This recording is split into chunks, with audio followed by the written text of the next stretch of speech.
Hi, I am here talking about Prompt 1, which is pedagogy and instructional practices. For this prompt, I used several different standards. I chose a social studies standard, SS2G1, locate and compare major topographical features of Georgia and describe how these features define Georgia's surface. Also, locating and comparing the geographic regions of Georgia, and locate on a physical map the major rivers, Savannah, the Flint, and the Chattahoochee rivers. Also used ELA GSE 2W7, participate in shared research and writing projects, ELA GSE 2W8, recall information from experiences or gather information from provided sources to answer a question, and S2P1, obtain, evaluate, and communicate information about the properties of matter and changes that occur in objects.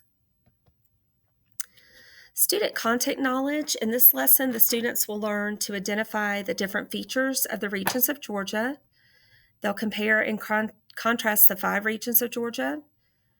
They'll also use research to create a project about the regions of Georgia or one of the regions. They will ask questions to describe and classify different objects according to their physical properties, construct an explanation for how structures made from small pieces can be disassembled and then rearranged to make new and different structures.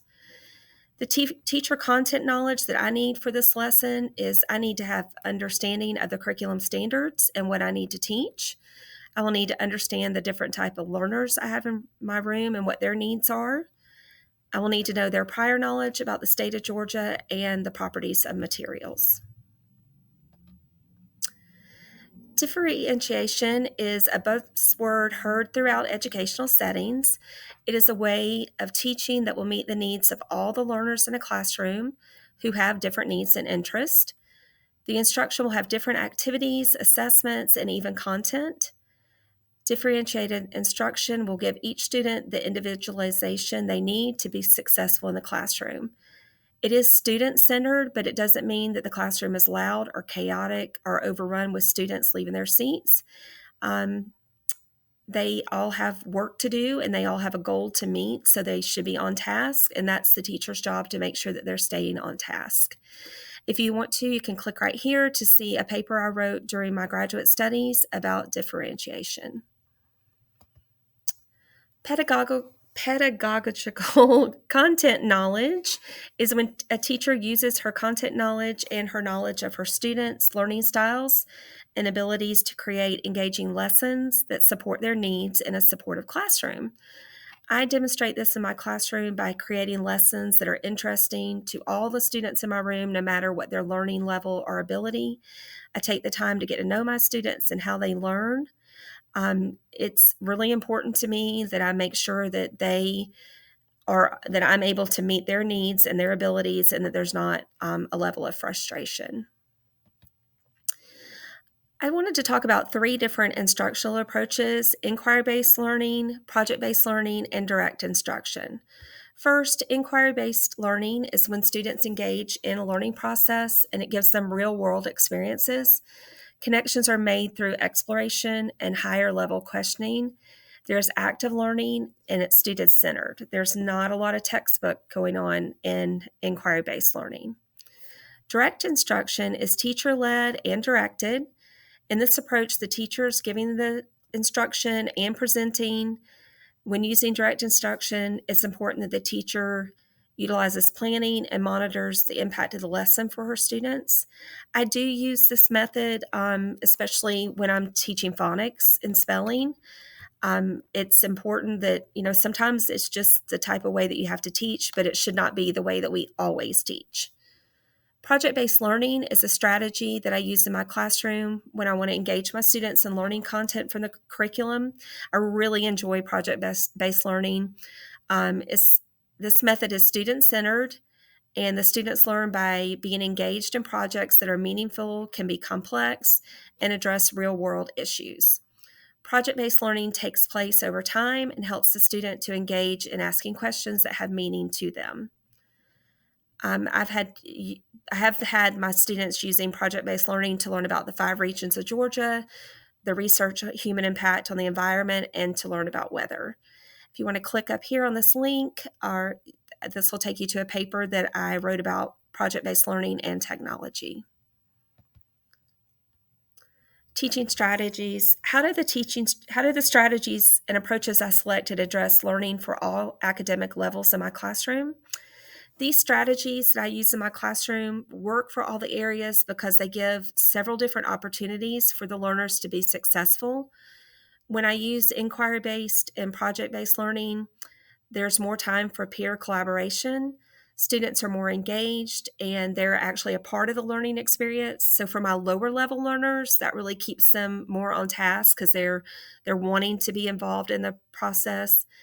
And for my higher level learners, I'm able to give them more to do, and not just meet them in the middle, but to expand upon the knowledge they have and initiate them to be more involved in their learning. When I use these approaches in my teaching, I really need to make sure I'm planning so that I've got the lesson prepared for all of my learners.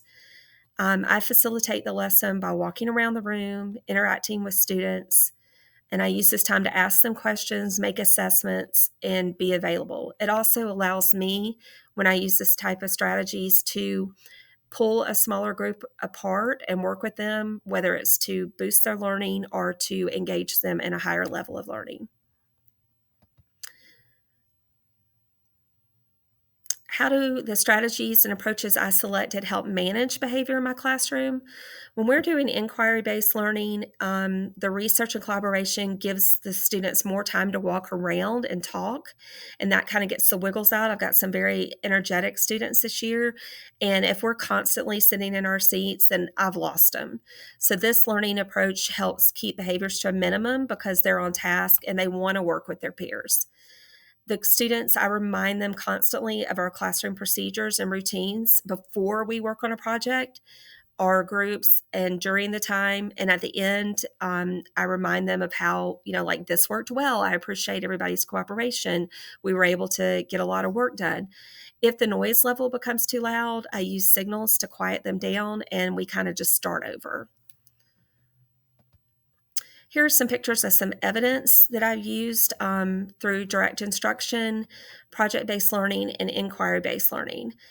This is a field trip that we took to the Booth Museum in Cartersville, where they were able to do hands-on learning and see people from like the 1800s dressed up in costume and learning about how they cooked and did a variety of activities.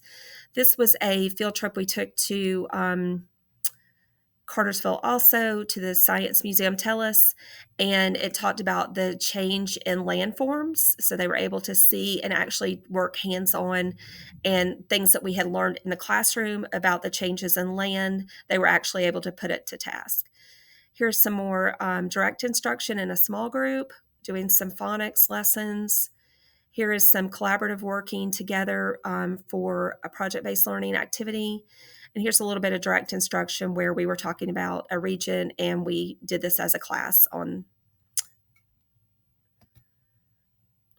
My reflection on this, I've used direct instruction, project-based, and inquiry-based learning throughout my career. At the beginning of my career, everything was mainly direct instruction, very little grouping done. I've been teaching for over 20 years. Really, there were only like reading and math groups. We didn't break out and integrate lessons in this way. Now I can't really see teaching any other way than using the inquiry-based and project-based. I really feel like it gets them up to a higher level of learning. They're definitely a better way to engage my students, and my students are more willing to participate in the lessons.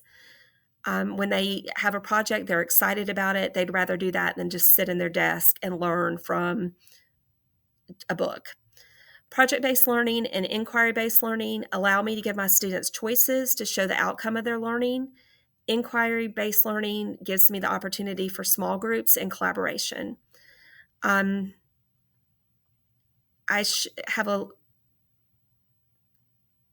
show a video in here of my students later on with direct instruction.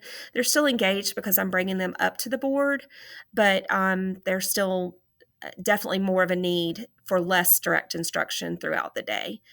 I've also done a science lesson on building paper that proved to be challenging and engaging for my above level students. We're talking about matter and how like paper could hold up, what could we support with it, how could we change it to manipulate it to make it be strong. And one of my groups was really successful with this science experiment where they actually put together the tubes, folded the paper into tubes, and made them strong enough to balance 4 of our textbooks. So that was really great to see that. I did see 2 of my lower level learners shut down and be overwhelmed during that activity. One of them was very sensitive to the noise level, but I was able to work with them a little bit one-on-one and also see the other students in the room kind of notice how they were doing and pull them back into the activity. Here's my works cited page. And thank you for looking at prompt number 1.